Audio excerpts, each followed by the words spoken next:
প্রতিষ্ঠিত হয় কবে? 1945 হয়েছিল। ওকে। ইউনেস্কো সদর দপ্তর কোথায়? ইউনেস্কোর পুরো নাম কি বলতো? United Nation Educational Scientific Cultural of Organization. তো এর সদর দপ্তর কিন্তু প্যারিসে অবস্থিত। 69 নম্বর দেখো ফিফা, এই যে ফিফা বিশ্বকাপ শুরু হবে না কিছুদিন পর, মেসি তারপরে রোনাল্ডো খেলবে, তো এই ফিফার সদর দপ্তর কোথায় আছে? মনে রাখবে ফিফার সদর দপ্তর কিন্তু সুইজারল্যান্ডে রয়েছে। ঠিক আছে।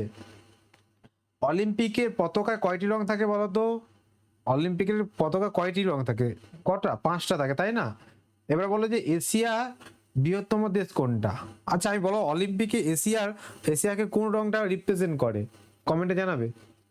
এশিয়ার বৃহত্তম দেশ কোনটা? এশিয়ার বৃহত্তম দেশ রাশিয়া। রাশিয়া এশিয়ার কেন, পুরো বিশ্বের বৃহত্তম দেশ। ভারতের প্রথম মহিলা রাষ্ট্রপতি কে ছিল? প্রথম মহিলা প্রধানমন্ত্রী বললে ইন্দিরা গান্ধী, পড়ে আসলাম। তো এবারে প্রধান যদি বলা হয়, মহিলা প্রথম রাষ্ট্রপতি